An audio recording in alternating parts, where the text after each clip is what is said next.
Today in Rob's Garage, we've got the long-awaited part 2 in our series on how to upgrade the coolant pipes on your supercharged Jaguar Land Rover engine.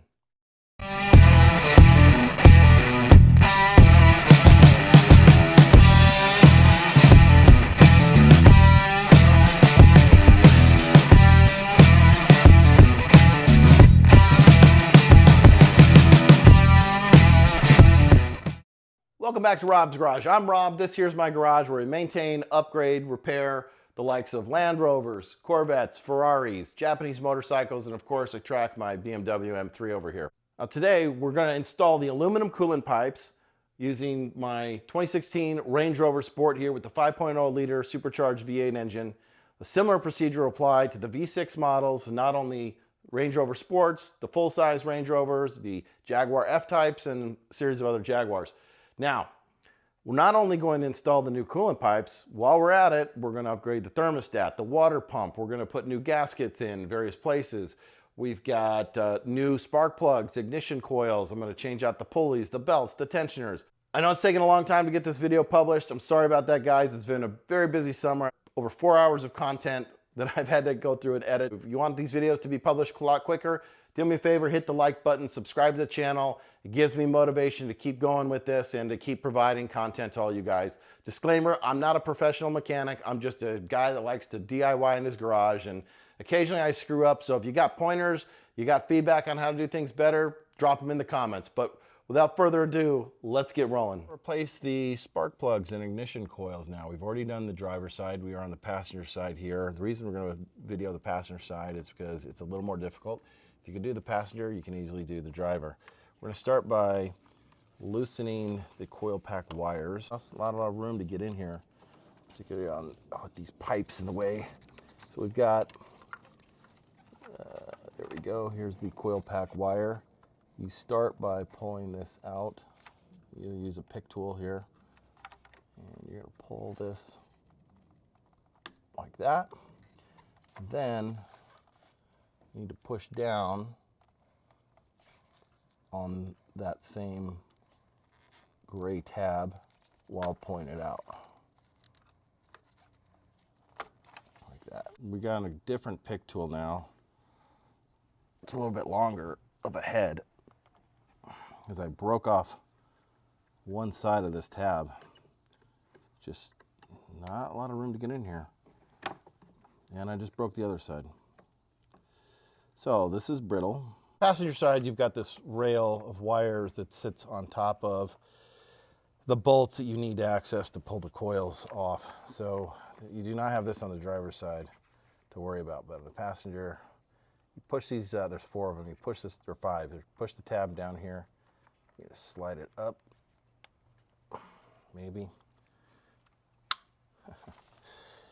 Okay, try that again. There we go, I got one started.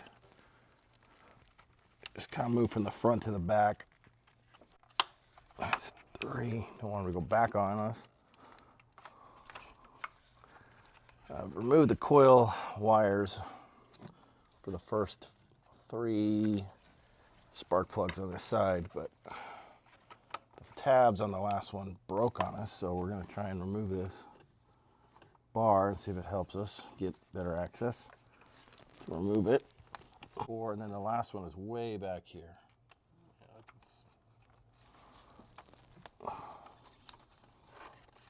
There we go. So all 5 are out.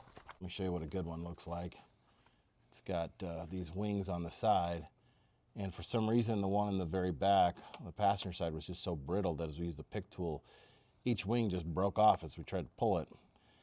Eventually, as we tried to use a pick tool to just pull from the base right here of that gray tab, and it just broke the whole tab out. So this harness now is off, but we pulled the gray tab out in the process, and then I just used this long flathead screwdriver to kind of wedge in there and lever it out. So it's off, and we're gonna have to figure out what do we do to correct it. The purpose of that tab is to help hold this in place so that it doesn't come loose on the coil pack while you're driving the car. So anyway, we'll pull this rail out of the way a little bit so you can see we now have access to T30 bolts on each ignition coils.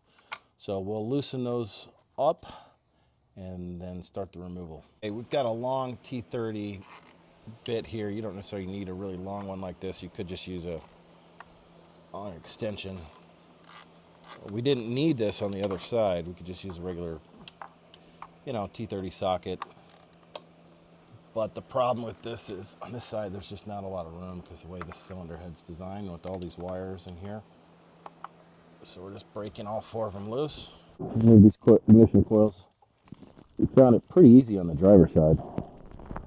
Except you're a little hard with your fingers. No special tools required. That's one.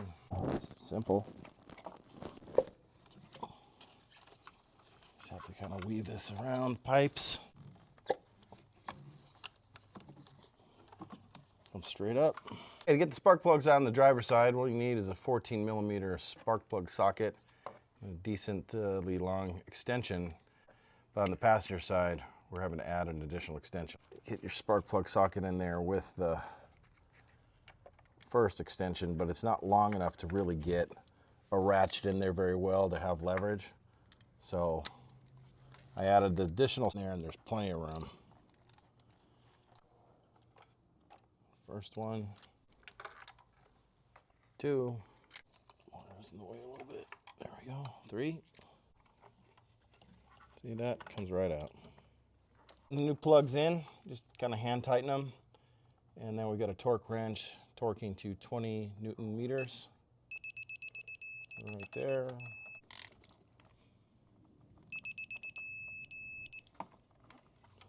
Easy. It's surprisingly easy to get to all 4 of these.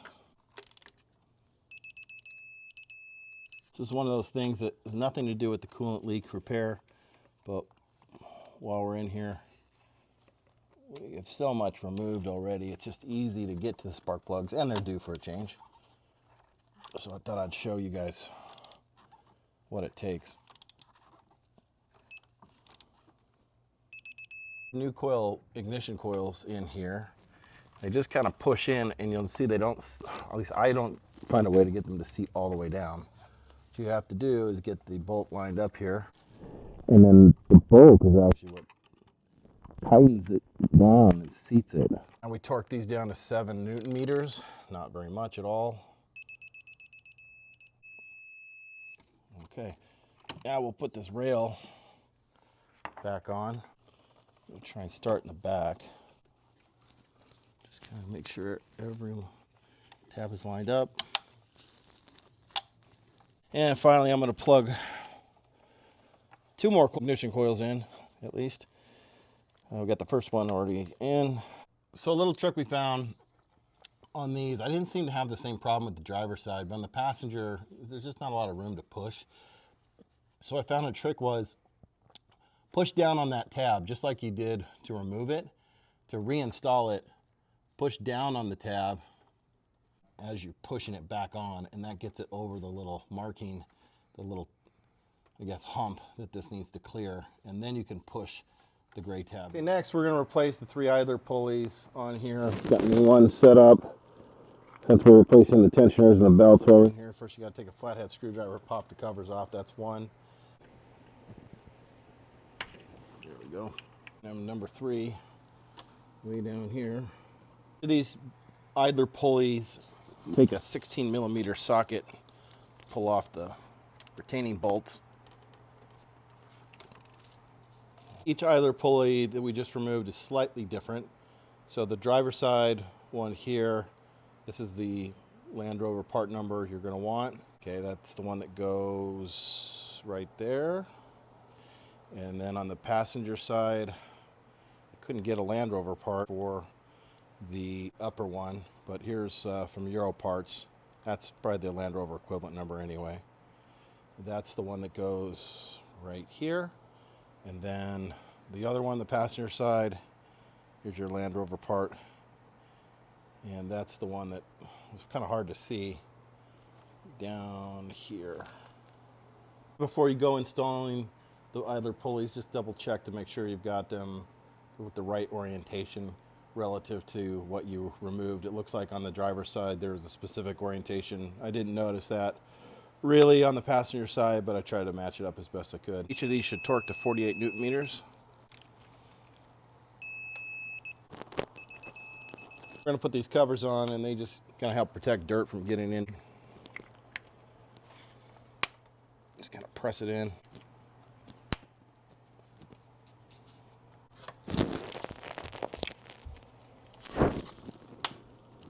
Now back to our coolant repair. The only thing I did not remove in part one related to the coolant repair is the oil cooler right here. We wanted to wait till we could clean up the valley a little bit. As you can see, Homeboy and Mike really was a big help with me to try and clean up this mess. We had oil and coolant everywhere. It's looking much better. So now we're going to remove the bolts. They're T30 bolts, and there's what, 18 of them that go around this.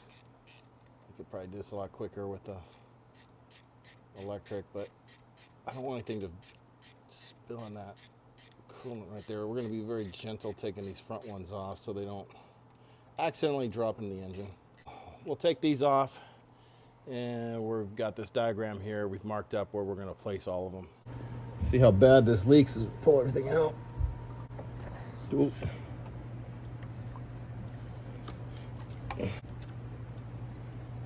All right, Mike and I have cleaned up the engine valley as best we can, got all that coolant and oil out of there. And of course you saw we leaked a little bit of coolant into the engine, so it's okay. We're planning to change the oil anyway. We've got it draining underneath with the drain plug.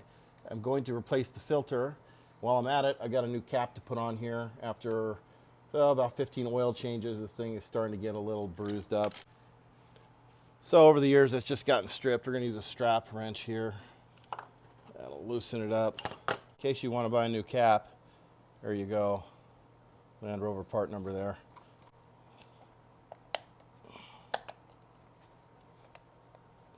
There we go. Yeah, it's already got a ring on there. All set, ready to go, so I guess we don't need that one.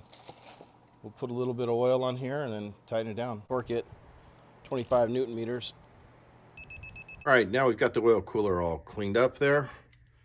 We're going to remove the seal right here. I just used some pliers earlier and broke the seal loose a bit. There we go. So it can come off. We'll clean that up. We've got a new seal here, thanks to our friends from Euroamp who gave us the kit that we talked about in the first video. If you need to order the part, here's what it is. And we will put a little coolant on there, slide the new seal on. Here's the coolant I'm using. This is concentrated, so we'll dilute it with distilled water. The gasket really only goes on one way. It's a metal gasket. I showed you the part number when we did part one video. This does not come with the kit from Euroamp, but it's easy gasket to locate. Cleaned up the surface first before we put it on there. Now let's grab the oil cooler. We've got the holes all lined up with the gasket. We're gonna just hand tighten all the bolts, and then I'll walk you through the torque spec, which includes a specific sequence. The service manual indicates you should torque these at 13 Newton meters, starting with the 4 in the middle, 1, 2, 3, 4, and then the 3 in the front, 1, 2, 3, 2 in the rear, and then the 9 in the corners. There's 2 on that side, 3 up here, and 2 up on each front here. I'm gonna jump over to this side. And then back over. Surprisingly, the sequence doesn't specify this. It just says, do all 4 middle ones first. That's it. I'm gonna jump diagonally side to side.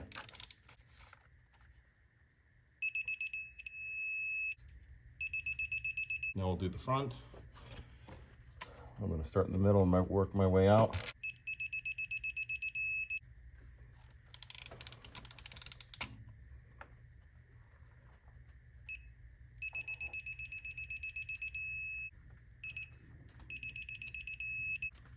Now the 2 in the rear.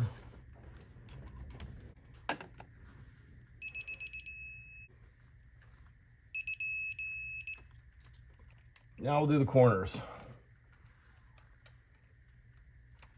I'm going to start actually with the ones that are inner first of the 5 corners, the ones that are closer to the middle, and I'll work my way out.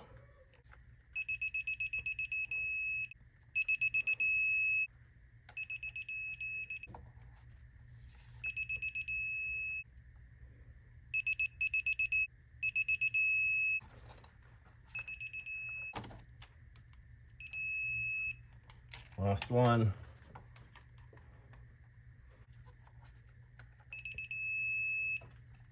Got the manifold or the rear crossover pipe here. The hose that it connects to goes through the throttle body. So it's really hard to kind of connect this once you have the supercharger in. So we're going to go ahead and connect it now. And then we'll mount it to the cylinder heads. And mounting it requires 4 T30 bolts right here. We're going to use this little T30 socket with this nifty 1/4 inch drive with a flexible head. Try and make it easier to get in there. If you were taking it off, it was not easy. Push it through. All right.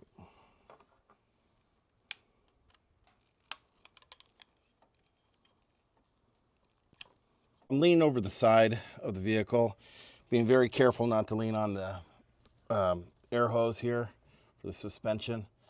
I want to show you, there's, I think, looks like a temperature sensor here that first we're going to plug in before we mount this. And there's even a little mounting bracket here. Try to push that into, if I have any room, that is. These are the beautiful new manifold or crossover pipe from Euroamp. Thank you, Euroamp. There we go. All right, now we have a hose right here that you can't see very well. It's down here with the green on it. I'm going to try and connect that, and then we'll actually do the mounting. Just at least with these connected, it will be a little easier. You just push it in. Okay. And we're just resting the throttle body here at the moment. So that's in. Now we can get our mounting holes up there. Gonna get one in by hand. Gotta be very careful not to lose this. Tighten it by hand. And I'm gonna do the other one on this side by hand. And then we'll go to the other side. All right, so this we did not have when we disassembled it, but it's proving to be much better. And this ratchet, I literally have it tilted like this, so it's working backwards for me. It's great. So we'll go ahead and tighten all these. It says 10 Newton meters, which is basically just hand tight. So we'll get them all snug and then go back through and just give them one last torque by hand, and we should be good to go. Here is our new thermostat from Euroamp, aluminum job. Love it. It's great. So if you recall in the removal video, this was really difficult to get off from the plastic thermostat, and this proved to be a little difficult to get on. Whereas, this snap ring goes right over. What you want to do is push it far enough where you can see the line on the thermostat that this snap ring will cross into. You can look in there, you can kind of see a little groove. Maybe a little difficult there. Snap it on. Now, if you find that it's difficult to push these on, the little trick is put a little coolant on the inside. There's like an O-ring in there, just lubricate it up, and then you're able to push it in a lot better. We've got to connect 1, 2, 3 hoses here, mount it to the mounting bracket, and install the sensor wire. The big pipe for here, I've got the hose clamp pried open on it. I was able to push this all the way down. I don't know if you can, how good you can see it, but it's right here. And then on this side, I've already got the hose clamp right here. Taken all the way down. So I'm going to slide that on. I'll get it over. Okay. And then the third hose down here, the clamp is pushed down a little bit, but not far enough where I can slide the hose onto the pipe. So let's move the first clamp up, and then we can work on adjusting the other clamps. Okay, sorry we didn't get this on video. I'm going to walk you through what we did. We have one pipe here, second pipe here, and the third pipe is it's way down there, way down at the bottom. But the point being is that they're all properly seated at the top, at the base, and we have the clamps pulled up. But I wasn't able to do it with the tool that we use for removal. Okay, let me show you this. We use this tool for the removal, and tried and true, it's been good for me. I've never had any problems, but this is a really tight space to be working. So didn't work too well to get them on. We used one of these kind of remote clamp tools. I have one of these too, but mine's a little too big, so thankfully homeboy Mike has a whole kit here. And what we would do is we'd use this to get the clamp tightened, pull the clamp all the way to the base as far down as we could, and then push the thermostat down onto the pipe. And once it's properly seated, we then use this third tool, which actually has grooves in it that can kind of grab the clamps a little better, and then we tighten it around that and use it to pull up to the top of the, to the base. So I actually used these two. I'd recommend, if you can find these at your local hardware store, they seem to be the best for actually moving in tight corners.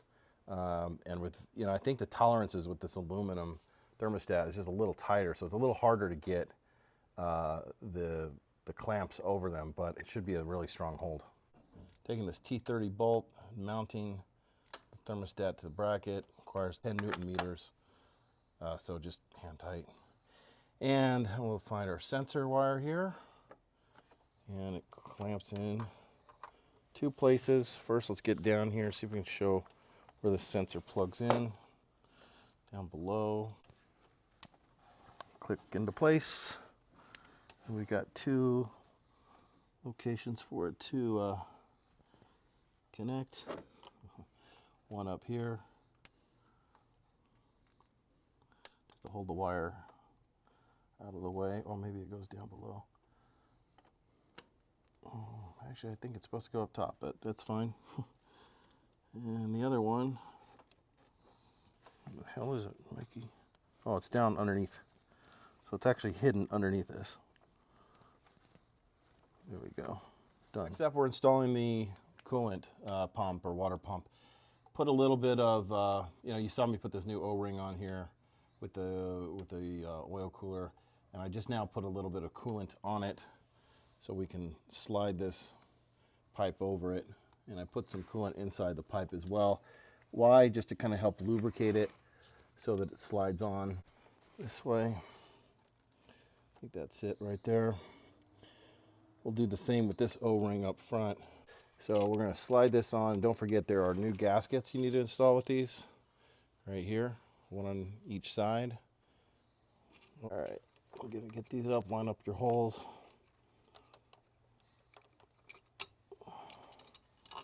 And let's get them started by hand. Torque these to just 12 Newton meters. Don't require much.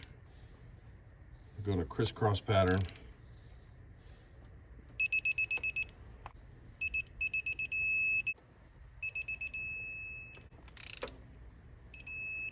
Coolant pipe from our old water pump.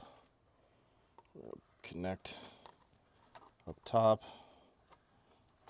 Get a little coolant, and then there we go.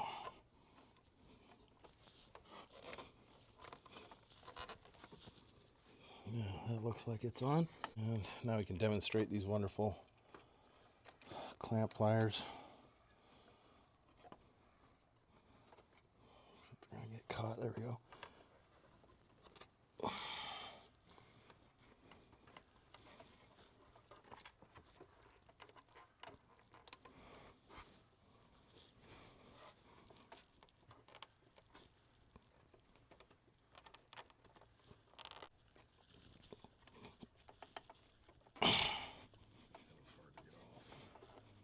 There we go.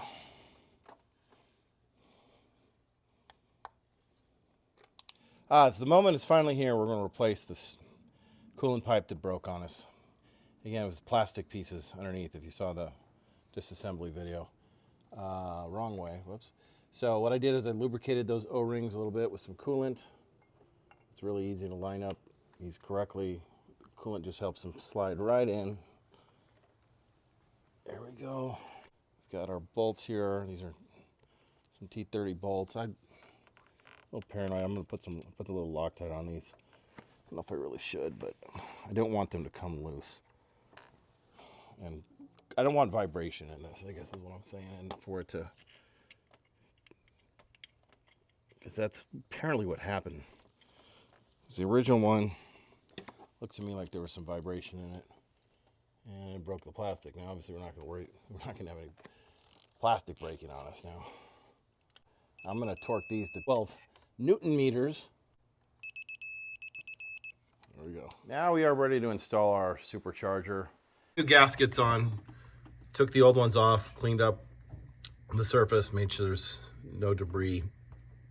And the gaskets will look identical from driver to passenger, but what you've got to notice is the very back, the back hole. Make sure you got all your holes lined up.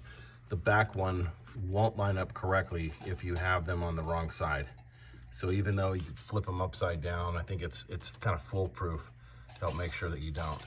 The challenge will be to keep the gaskets in place while we lay the supercharger down, attach all the wires. In addition to this coolant line that goes to the throttle body, we've got two clips here, and one of them broke when we removed, so we got some new clips. I just put two brand new ones on since they're so brittle. It gets so hot in here. Got the Symposer back there. We've connected the knock sensors with brand new connectors. If you're wondering why, the original ones, the locking tabs kind of broke off as I removed them originally. I didn't notice that when I was removing them, but went to reinstall them and saw that they just wouldn't stay connected. So I put new connectors on. If you're interested how I did that, I've made a video about it. I'll link to it. It's pretty simple once you learn the technique. So we've got 4 new connectors there, and pay very close attention to the color of the wiring when you removed it and when you go to reinstall them. So you have the purple and white on the passenger side, at least on my vehicle. Maybe yours is different, but I've got purple and white there. And then I think it's like green on this side, on the driver's side, green and white, I think. Anyway, pretty self-explanatory. You may be wondering why I have this box sitting on top of the oil cooler. Is try to use this box to rest the supercharger on while I connect the Symposer to the back of it and the related hoses and electrical connectors, as well as connect the hose here going to the throttle body. Let me show you really quick what it will look like when everything is connected on the back of the supercharger. You have one hose here to connect. The electrical connector here is in the engine base. We'll do that later. You've got 3 mounting points on this bracket, 1, 2, and 3. Take T30 bolts there, and then there's 2 T30s over here on this pipe. So that's it to mount the Symposer onto the back of the supercharger. I noted I had to get a new piece here from the dealer for $40, Ford Motor Company. This vacuum hose here broke off, and I don't know when. I don't know if it's part of our removal. I didn't even note it when we broke it up, but when we cleaned it up after, we could tell that that was broken. So I had to get a new one. So watch for that, because I think these pipes are very brittle.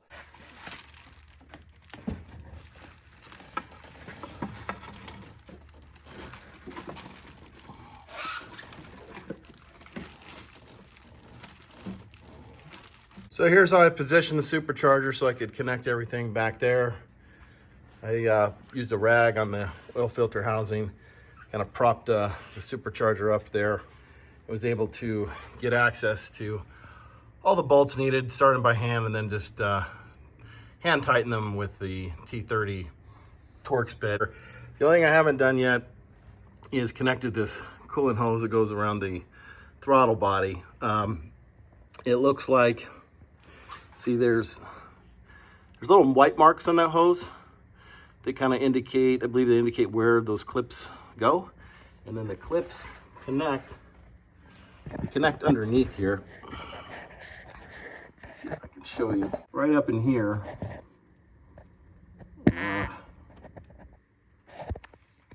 Supercharger is back in. It's not bolted down, but it is seated, ready to be bolted.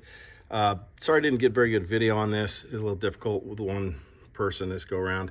But that's the pipe right there, that hose that we've connected to the base of the supercharger underneath. You'll see the little flanges that stick out. I didn't get a good video of them, but you'll see them. And what I did to kind of cheat a little bit, I just for some assistance, is I put one bolt through the throttle body here to kind of help hold it up and keep the hose in place while I, clipped it on underneath. The next step was to just, use the guide pins that are on the bottom of the supercharger. There's holes that they mount into. They just press in. So you've got to line them up perfectly before you press the supercharger down. And in so doing, you've got your gaskets here on the cylinder heads. You want to make sure they're not sticking through any of these holes, and that your bolt holes here are clear of any obstruction from the gaskets. So I kind of lined all that up, just moved them back and forth a little bit until they were properly in place. And then I pushed the supercharger down, and it's properly seated into those holes. And you can tell there's no play right here. If there's any wobble, then you know that you don't have it properly seated. Here's our bolts for the supercharger base. They are 10mm. Jaguar Land Rover says you can reuse them, but I'm going to use a little Loctite just to be safe. We'll put them in one by one and just kind of hand tighten them. I'm going to start one cylinder bank at a time, and I put some rags just to make sure in case I drop something it doesn't fall through the holes there. So we'll do one side, the other, and then I'll show you the torque spec.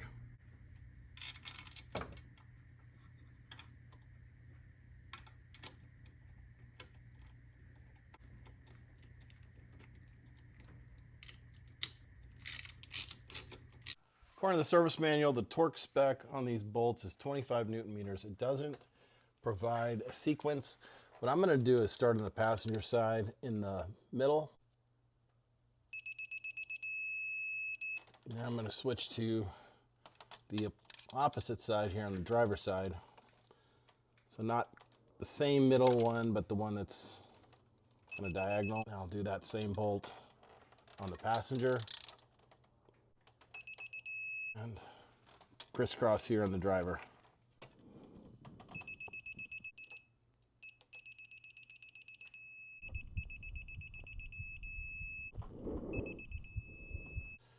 There's more bolts that help hold the supercharger down and connect the gaskets. For instance, right here in the front, but they don't go on until you put supercharger cover on. Let's get working on connecting the throttle body. First of all, we need to put a new gasket on. It goes on one way only. You'll notice it's got these little nubs that stick out of the sides. You'll want to line them up. The proper holes in the back. You push them in. Get it all lined up. Nice and flush as best we can. It's like a metal gasket with a rubber surround. And before we bolt it on, we're going to connect this hose coming off of the radiator. Loosen this clamp up.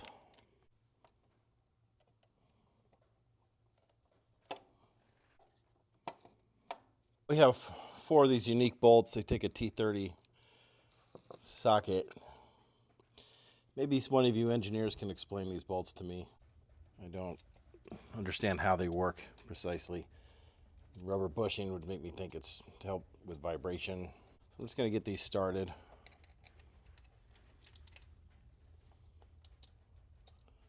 And then we'll torque them down. Torque spec is 10 nanometers. So just basically hand tight, a little more than hand tight. But just to make sure we get it right, we'll use the old torque wrench here.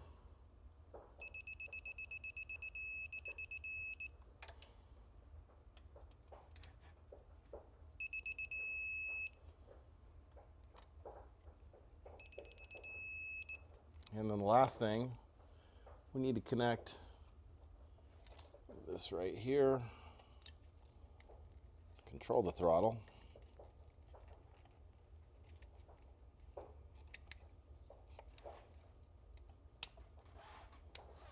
Don't forget to push that red clip in all the way. Done.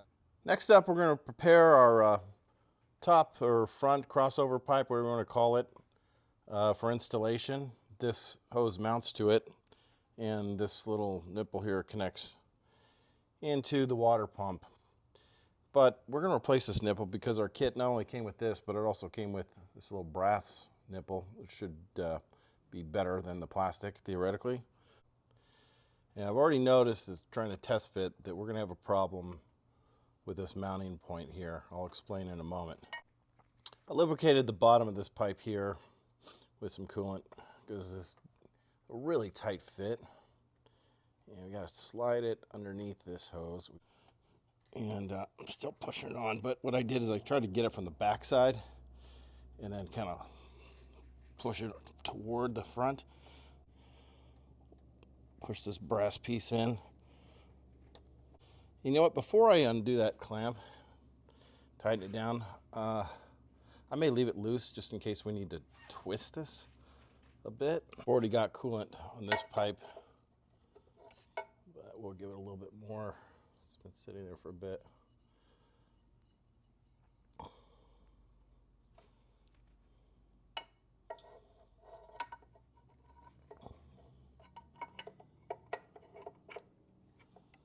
Now we're gonna have to try and squeeze it on the top. Oh, don't forget our clamp.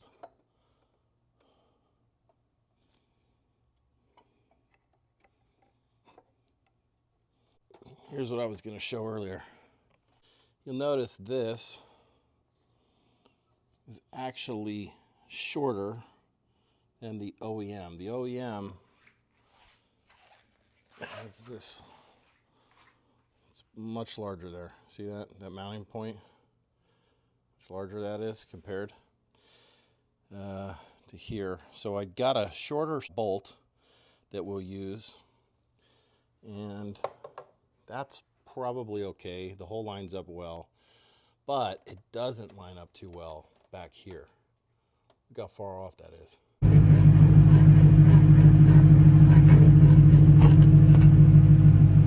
So I ground down the bottom of this mounting point and also this one a little bit, this one a lot more. And then I had to kind of drill out the hole a little bit to get it to fit the bolt opening a little better. It's seated much better than originally.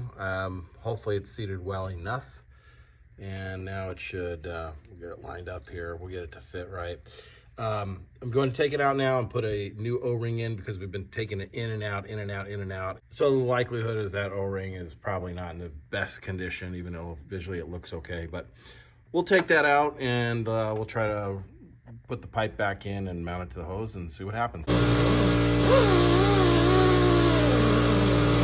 I think we finally gotten this right. We had to do a little machining of our own. My dad bored out these holes with a round file so we get a little better clearance to go in to the mounting points. And you saw we had to cut off a little bit of the snout there as well, just to get a nice clean seating down, and also cut a little bit of the hose off right there. I think it's gonna all fit very nicely now. Put some Loctite on these bolts. This is an M6 25 1.0 thread. So a little bit shorter than the OEM. Here's the OEM for comparison.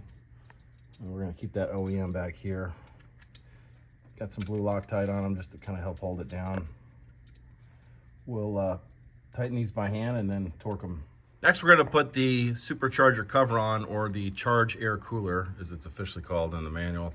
I'm using some guide pins here. Just got some long threaded studs from the hardware store, so that when we place it on, it's going to keep this gasket straight. So don't forget to put a new gasket on first. And you can see I lined the holes up on there.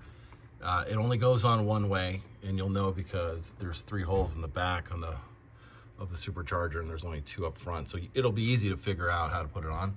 I put the one stud in the back there on the driver's side and one in the front of the passenger. We're going to set it down, and then we can start putting our bolts on. There we go. 4 long bolts that you took off before. I put they're going to go in the middle. I put some blue Loctite on. I may not need it. I'm just being overly cautious, really.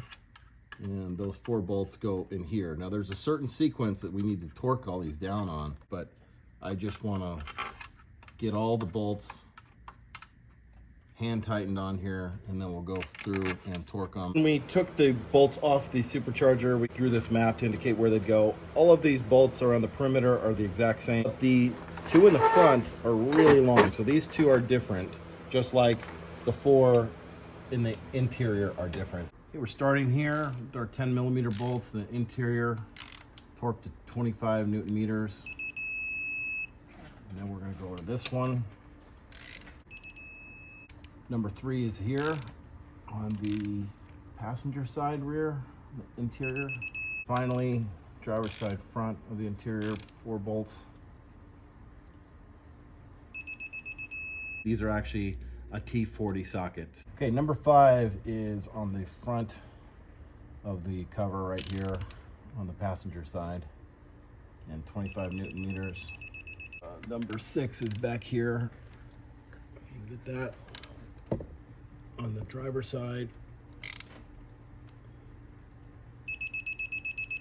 And number 7 is the same bolt, but on the passenger side. Number 8 is right in the middle of the rear.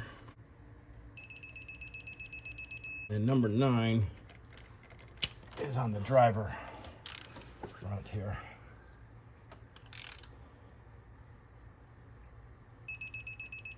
Now the sequence gets easier. We're going to start in this corner back here with number 10, actually this corner right here. Okay, and then we're going to go all the way around, but we're going to skip the really long bolts and then hit them last. So we'll do number 10 here. 11, 12, 13, 14, 15, 16. We've already done the 2 in the front, so 17 is this corner on the driver's side, front. Skip the long bolt, 18. There's 19, 20, 21, 22, and 23. This one's a little challenging to get to. This one on the passenger side is number 24 in the sequence.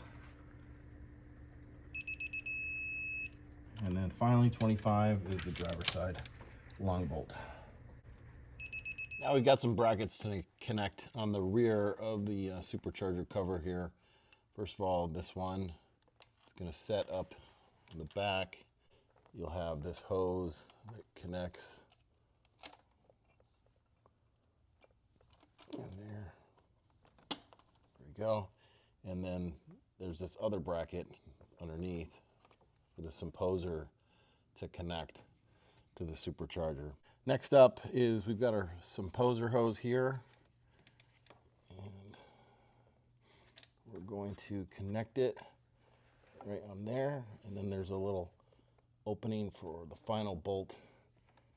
Goes over there, and this is just like, I think, a press fit. You see where that bolt's on right there. Got this little 8mm. It's the last one for this section. As I was trying to use the T30 on this bracket, and you really use the 8mm bolts just like those. So the 8mm go here. You can see that right there, okay? And the T30 go here. I'm sorry, I just replaced them. I just fixed that. So good thing I caught that. This bracket is not loose. Next up, guys, we're going to connect our fuel rail. It takes 1, 2, 3, 4 T30 bolts, as well as, I believe, a 17mm socket to get that connected. Now, let's see here. I previously put some bags over our fuel lines there just to prevent anything from getting in. Pay attention how we're going to route this one. We've got to come underneath a lot of stuff. And I don't remember exactly how we did this, so when I say pay attention, what I mean is like, see if I can remember. Watch me look like an idiot and see if I can do it. Something like that.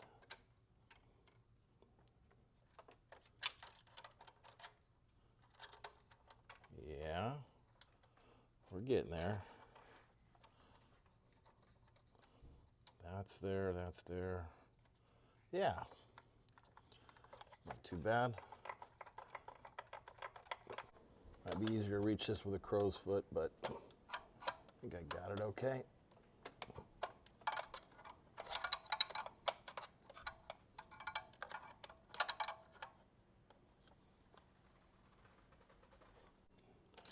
Tighten these down. I think there actually is a torque spec of 10 Newton meters, but like, I'm not gonna torque these. I think by hand, we're good. Just don't want the rail coming off, but it's not like these coolant pipes we were dealing with earlier where I was putting Loctite on and torquing them down because I just paranoid about them coming off. We've got to push this wiring harness in this little slot like that, and we can start connecting these cables. 1, 2, got another one here, goes through that, and then you push this on. Simple. Don't forget to push that locking tab in. So that's all connected. We got this. I feel like, yeah, that needs to come up. It's gonna push down. Just push it into place. These need to get sorted a bit. We'll deal with that when we put the ignition coil covers on. And what else? On this side, got this air hose coming in. Just push it on. Good.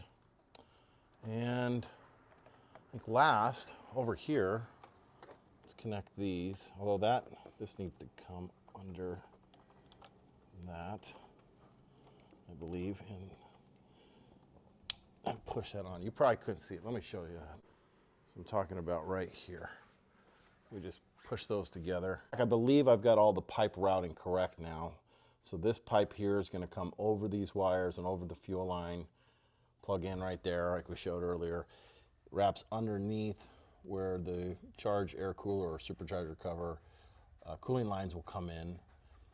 This hose goes on top of this one, right? It's going to connect there, and you'll eventually see when we install the ignition coil covers here, this hose right here is going to route through this hole here.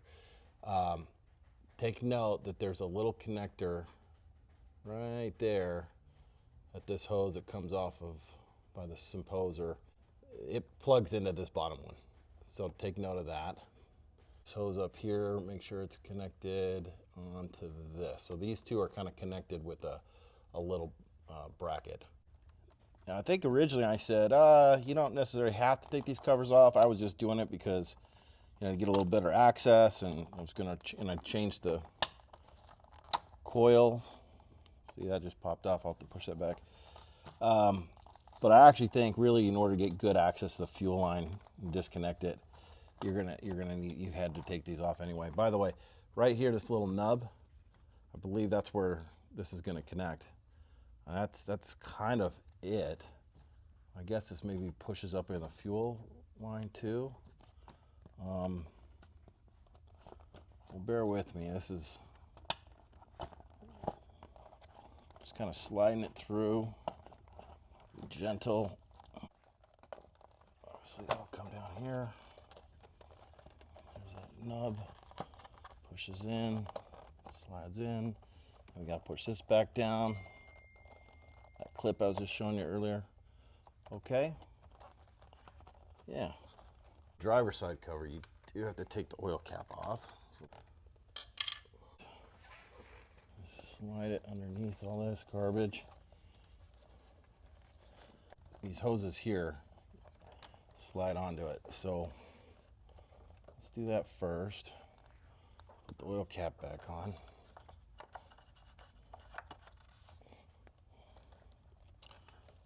And then slide this underneath. Let's get to installing the new tensioners, new belts. Again, this is not required if you're just doing the coolant leak repair, but mine were due for service, and while you're in here, might as well just take care of it. Put all the brand new pulleys on, as you saw earlier, or at least the pulleys, the idler pulleys, I guess you'd call them. Didn't replace the supercharger pulley. There are upgrades out there for that, and so why don't you guys let me know in the comments which upgrade you'd recommend. I got tired of doing research and just ultimately want to get this thing back on the road. This is my wife's grocery getter car, so I'm not upgrading at this point in time. But if you guys have recommendations, maybe I'll consider doing that in a future video. When you replace the belts, it's a good idea to replace the tensioners. Pulleys may be secondary, but the tensioners for sure, because if you put a new belt on an old tensioner may not be able to sustain the strength of that new belt and could ultimately just snap the belt. So these are aftermarket ones, not actually genuine Land Rover. We'll see how they hold up. This one came with a new bolt. The other tensioner did not. This one is considered the secondary or supercharger tensioner, and this is considered the primary tensioner. And the reason being is the placement of the belt. So your primary belt is running in the, closer to the engine block here off the water pump. Supercharger belt is running off the supercharger, and you'll notice it's a little bit further forward, right? The other thing to note is with the supercharger belt, it is double ribbed on each side, whereas the primary dry belt is only ribbed on one side.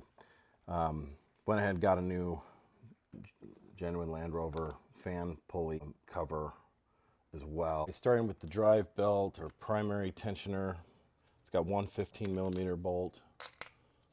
We'll go through here. It can only go in one way. We're going to torque this to 48 Newton meters.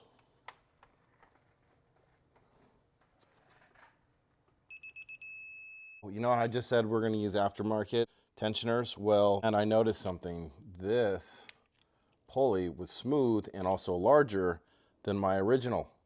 So I did some homework and tried to find out why is that. Turns out Land Rover did a part upgrade at some point, I believe in 2016. Can't seem to get clear answers.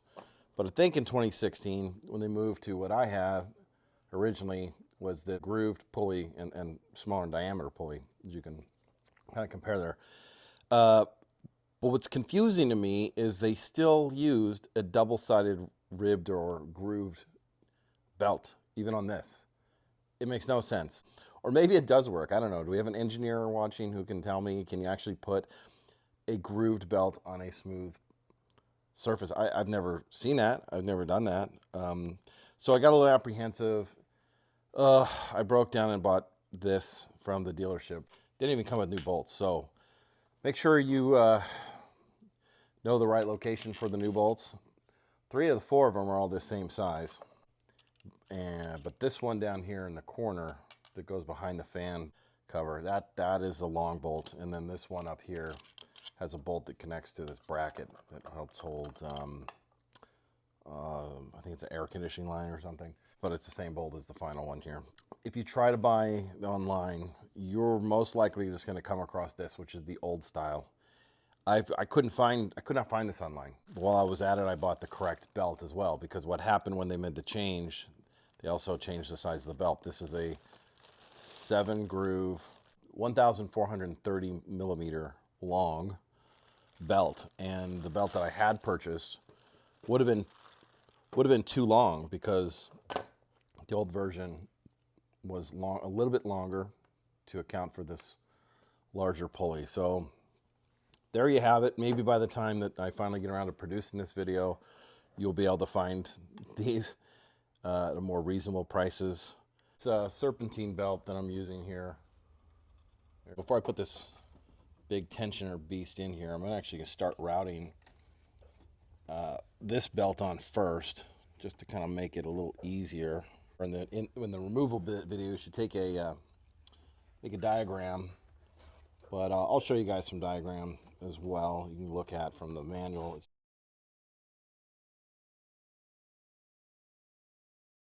It's just that take your own diagram, take your own pictures, take your own video, just to kind of help you remember on what the correct routing is when you go to put it back on. Get this so that it wraps up around the tensioner that I'm about to install. With that belt just tentatively on, we can hopefully wrap it around this. Okay, so when I push it on, it's a little easier for us to do the final touches to get that belt on. Get one started, get that long bolt in next. This really long one. It's hidden, this one's hidden underneath the actual tensioner. All right, now we'll do this bracket.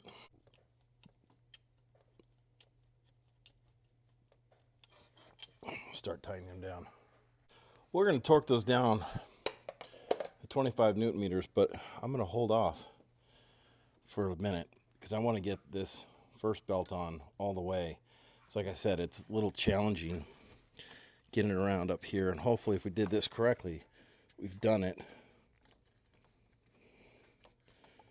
We've got it wrapped around that pulley. It comes around the crank. But I want to get that belt on first, just in case we have to do something and pull this tensioner back off. First belt temporarily on. We're going to need to loosen the tension to get it over the water pump. Put in our serpentine belt removal tool on here. It takes a 1/2 inch drive.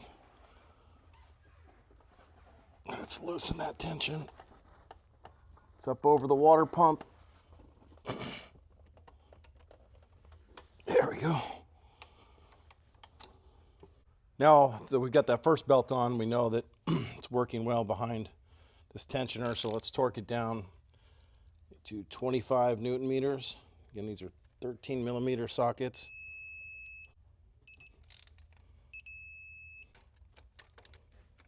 Oh. I'll put a brand new fan pulley cover on. They take a 10 millimeter. They also torque to 25 Newton meters, I believe. It's going to be easier to torque and tighten down when we actually have a belt on it. So I'm just going to try and do a little bit by hand here with the ratchet. Jaguar Land Rover part number for this particular belt. This one is pretty easy to follow how it wraps around. I'm going to wrap it around the crankshaft first. Then the fan, if it'll stay, then a supercharger.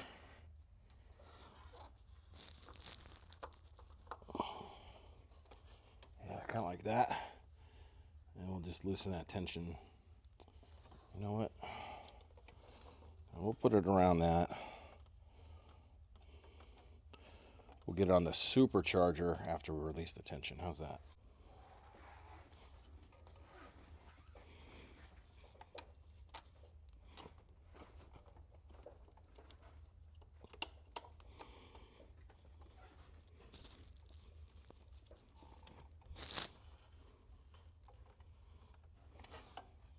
Pretty easy. Let's tuck that fan pulley down, 25 Newton meter.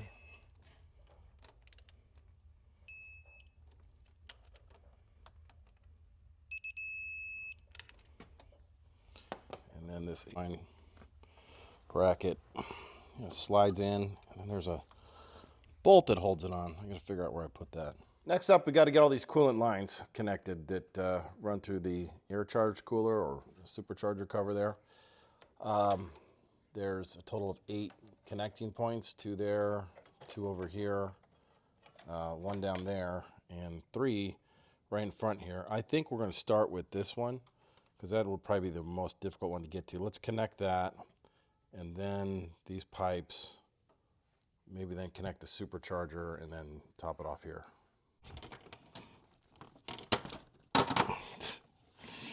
Great. I'll get that clamp on right after we get these on. I want to make sure the geometry on all this is good. So let's do this one. Our brand new cooling pipe there.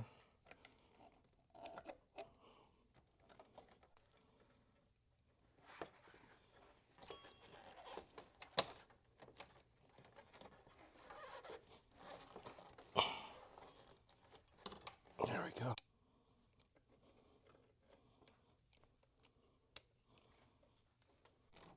There we go.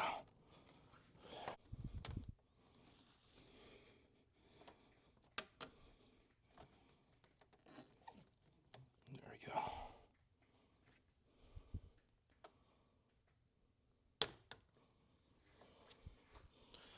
Yeah, let's fix this one down here.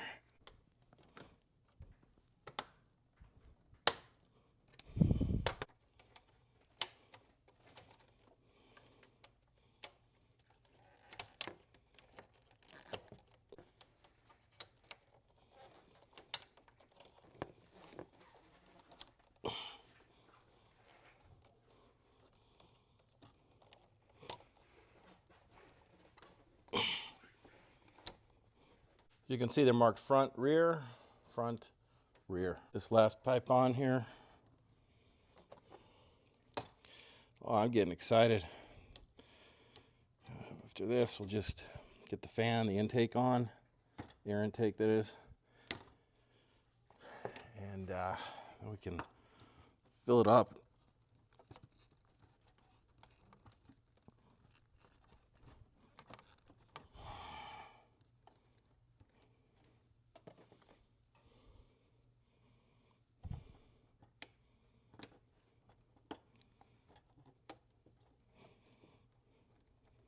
Let's get the fan in here. The fan pulley is going to connect to this nut here, and that's a tough one to put on it. We have to try and torque it to 65 Newton meters, but good luck without a real torque wrench to be able to get on there. I don't know. Just kind of judge it, I guess. And we got this connector here, which we'll put on after. Let's get this nut on first. After I did the removal, I bought this fan removal tool online, and it's great because it works for both BMWs and Rovers, 32 and 36 millimeter open end wrench, and it's kind of bent, so it gives you proper access to be able to get in here. So this takes a 36 millimeter, and now I'm starting to spin the cover. So we'll have to get in there and hold that down and see what we can do to torque this to 65 Newton meters. If you know what 65 Newton meters is by hand, I don't know. But that's pretty tight. And you know what I forgot to do? I just remembered. There's this coolant hose here we just connected a minute ago. Yeah, there's a little tab that it holds on to. Push it on that air box. Now I've taken the wire that comes from the fan there, that wire, that cable, all the electrical connectors in it, and I slid it through right here. There's a little opening that it slides into in this shroud cover. So see that, how it slides left and right? Now we're going to get our fan cover on. It slides over this, and then we will attach, where are we? Here's our connector. Then we'll attach this, hook the fan up. Here we have the fan cover itself. On the driver's side, it's real easy. There's this screw, you see there? And you just got to line it up and then twist it like 90 degrees and it will lock in place. But you do that last, because first we got to slide this part. So that opening right there is where that connector is I just showed. And so you're going to slide it in like this. And on the bottom, right there, the bottom corner, that's where you've got to use Here, this little clip right here, so it pushes on like this. And now you see right here, that's where it's going to slide into place. We do need to put our grommet. There's a plastic grommet that goes in there. It goes in that open space right there. So we'll get that in there. And then I think what I'll do is I'll tighten that screw down. We'll put these clips in on top, tighten the screw down, and then we'll come back and try to clamp this thing down.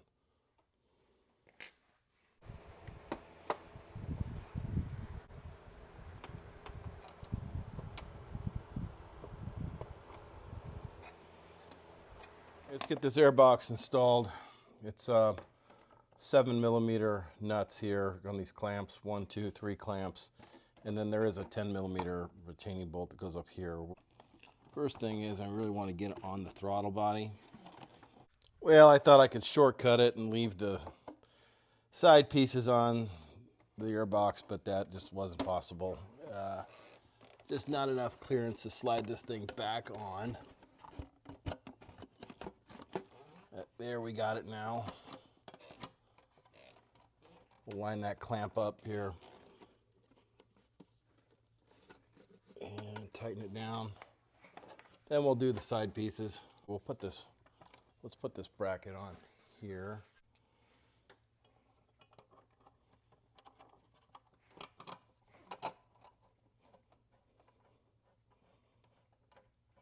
There we go. Just hand tight it. All right, moment of truth. We're gonna fill it up with some coolant water mix and see if we got any leaks.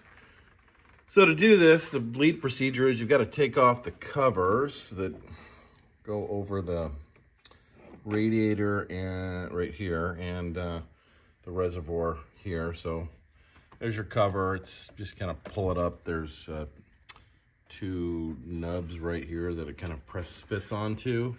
And then there's this cover that just takes 3 little plastic screws. Very easy. Don't lose them, don't break them.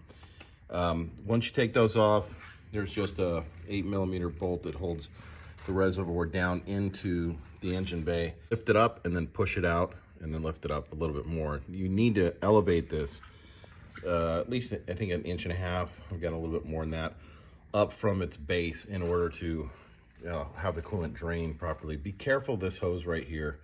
It's easy to break, and this O-ring is very susceptible to failure. I made a video about that.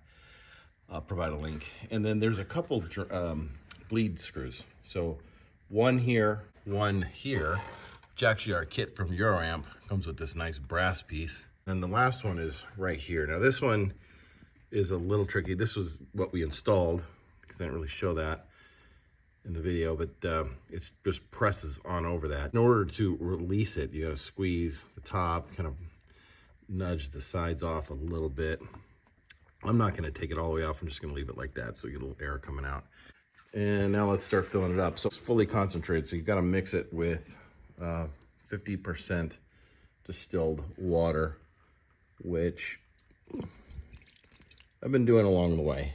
But if my system takes about 2.3 gallons, I believe, I'm putting in 1 gallon of coolant and a gallon of the distilled water. Keep topping it off until you start seeing the coolant come through the bleed. I was busy talking on the video and not paying attention.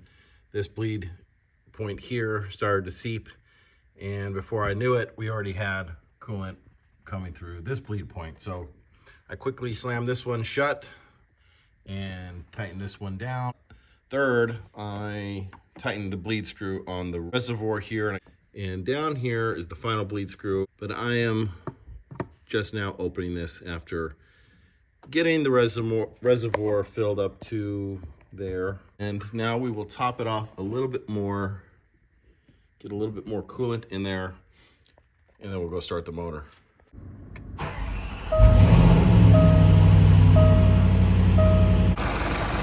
Well, it sounds good. I'm not hearing any bad noises, smelling any bad smells, no burning rubber, no burning coolant. So the belts and the leaks hopefully are solved. We'll check all that. I'll get a borescope out and inspect under the supercharger. First we want to get this bleed screw. We don't quite have the radiator hose bleed screw coming through yet, but we're going to start the car up again. This time we've got heater controls set all the way to high, so as high as possible. Let's get it started, and then we're going to go monitor that bleed screw again and be prepared to continue topping off the coolant. All right, so what I just did is turn the engine on and let it run to 2,000 RPMs. Held it there for a little bit, went and checked the fluid level, and it was dropping. Topped it off a little bit, came back, turned it back on, ran it up to 3,500 RPMs for a bit, and now you just saw the light saying coolant level low. So we're gonna let the air cool down, and once it's cooled off, we will top off the coolant a final time. Hear a little gurgling throughout the system. It's just coolant rushing through the lines, letting the engine or the coolant cool down a bit. Don't open it too fast. Okay, perfect. Go about 40 millimeters, about 1.5 inches above the max line, if you can see it there. And you can see it sucked down. So we're gonna just top it off, back up to the cold line, and we'll be done. I think we've successfully done the repair, but I've used this borescope here to just look at those pipes and see the connections, just make sure we're not picking up any leaks. Looks dry.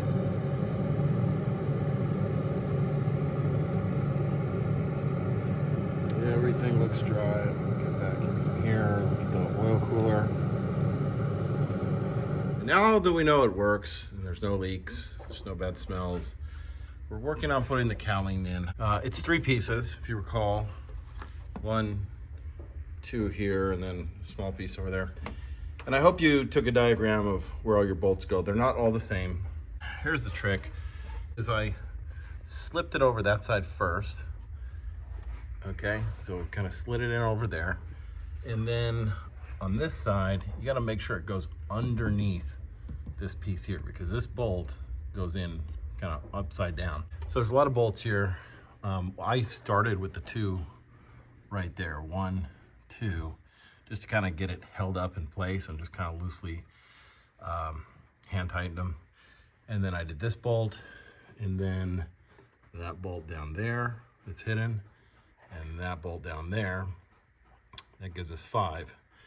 And then I went through and tightened them. And like I said, they're not all the same size, so be careful. Like this one down here, at least on my car, was a lot longer. Don't forget, you need to, right there, that wire loom right there, you need to press it up against the supercharger. Let's put this cover on, and it's fairly simple. You gotta be careful with the air hose there, not to pinch it. This will just slide down in there. Okay, so you got 1, 2, 3 bolts in the back. We can secure the air hose there. And then lastly, we'll have this cover right there that you'll bolt down. Next up, we've got the strut tower braces. It's fairly simple. If you didn't take note of which side they go on, you'll know very easily by looking at the rubber grommets here. Well, on the driver's side has this line here for the air hose. Just make sure that your grommets go in these grooves in the plastic cowling, and you'll be in good shape. Torque them down to 55 Newton meters. It's late, I'm tired. I'm gonna call it quits for tonight. All we got left really is the wiper arms and that cover, and the covers that go over. So we'll wrap that up tomorrow. That's gonna do it tonight from Rob's Garage. Sorry I didn't get any video on how to do the wiper blades or the final engine covers, but they're really simple. If you got any questions, just drop them in the comments. I'll try to do my best to respond timely. Like and subscribe. It really helps me keep going, motivated to provide you guys more content. I'm always fixing something here in the garage. There's always something broken. Next up, I got to get to the master and slave cylinder on my C4 Corvette up there. So like and subscribe, and I'll see you on down the road.